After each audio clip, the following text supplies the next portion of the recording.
Canoeing the Wisconsin River. What to know before you go. The Wisconsin River is a 430-mile tributary of the Mississippi River. The river crosses the entire state of Wisconsin, from the Upper Peninsula down through Stevens Point, Madison, and finally to the Mississippi River just north of Prairie du Chien.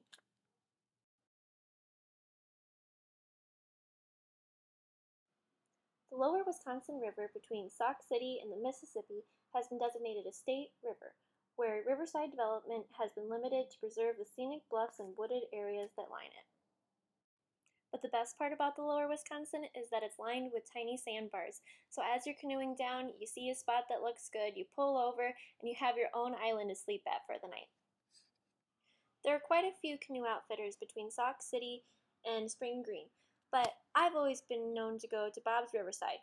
Well, technically it's called Wisconsin Riverside Resort, but it'll always be Bob's to me.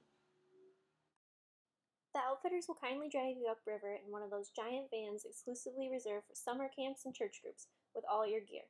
This is key because you never, ever want to canoe upriver, especially in a canoe weighed down with camp gear. It's exhausting, and you'll row and you'll sweat and you'll swear like a sailor and get absolutely nowhere. This is why you must never leave personal belongings at the places you stop on your journey. You will not want to go back for it.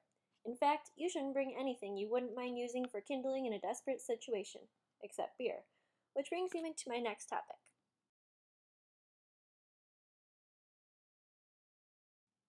Obviously, you're going to need beer. Lots of it.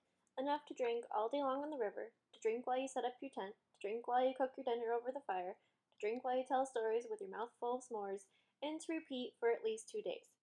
Bring cans. When I first started canoeing, it was tempting to bring bottles because the only thing you could get in cans was Heineken.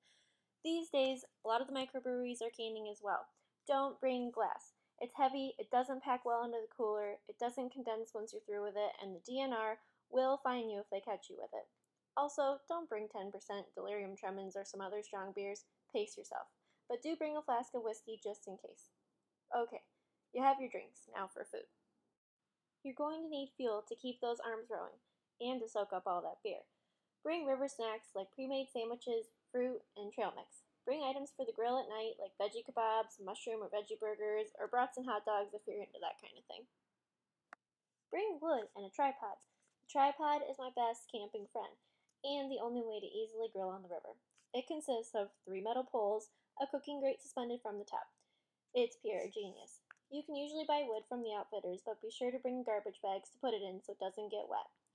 You need a fire to get the s'mores. Bag everything. On group trips, someone always tips over. Your stuff will undoubtedly get wet. Everyone should carry their own lighter or matches. I've been on trips where 20 of them have fallen in the water. Again, you cannot get the s'mores without the fire. Bring water, at least 2 gallons per person for a 2-day trip. It gets so hot, which is also why you need a hat and sunscreen. The hat is so key. People always want to borrow your hat. Bring your own hat, preferably sombreros, which will cover your shoulders too and ensures your friends can find you at any time. Plus, they're just more fun.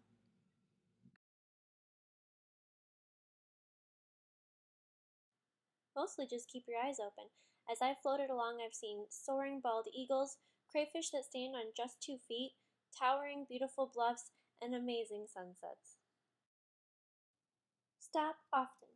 When you see a beach that looks so enticing, just go check it out. It might be where you end up pitching a tent for the night, or it may just be the perfect spot for a swim or a picnic.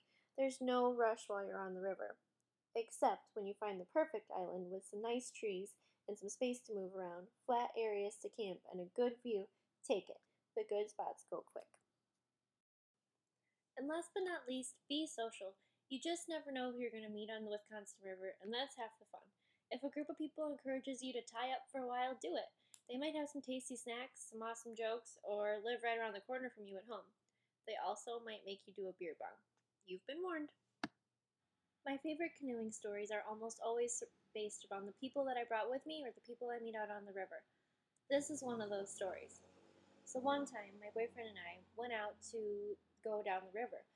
We were making the trip alone because sometimes it can be hard to get a group together at the last minute. So when a group of sunburnt, shirtless guys waved us over, we shrugged and rowed over. Sure, why not? Watch your step, they warned us as we walked toward them across the sand. It's been booby-trapped. We laughed it off, assuming they were kidding. Clearly, these guys had been on the river for too long. 4 days to be exact. As we sat down in the circle they'd made around a flagpole and some hodgepodge coolers, we cracked, of course, a fresh beer, and swapped some stories about our journey. I began to notice the welts that were spotting these guys' chests and back. What, did you guys get bitten by a nest of bees? I asked. With serious faces, they each grabbed their own wooden-handled Daisy brand-style BB guns and assured me that those were no bee stings. These were BB gunshot wounds. This was a man trip, goddammit, and to demonstrate, one of the travelers shot the other point-blank in the chest. The other immediately retaliated, but accidentally hit the flagpole instead. Simultaneously, I chirped, "Eek!" I thought a bug had flown into my face. "Ooh, ooh," they started. "You hit the girl." I had been hit by a ricochet, right in the face. But I hadn't hurt at all. No worries, I assured them. I was just spooked. I really just thought it was a bug. But the matter could not rest. Justice had to be served, and in order to protect his honor and on the manliest of all man weekends, the shooter handed me his BB gun and stood a few feet out with his bare back facing me. Well, he was already covered with welts, and I know how to handle a BB gun. I grew up in Iowa. And it was only a Daisy BB gun, the weakest of all the BB guns. And I didn't want to make him look bad in front of all of his friends. And did I mention that we were all drinking beer? So, of course, I shot him. We all had a good laugh, and a few overly dramatic cheers after that. But the river was calling, so Tom and I said our goodbyes to this crazy crew and started to make our way back to the shore. We were chuckling about our insane encounter when snap! Tom got caught in the booby trap. These guys had buried mousetraps in the sand, all over their island. So my last word of advice for the Wisconsin River: keep an open mind. As I said, you never know what you'll see or who you'll run into, but it always makes for a really great story.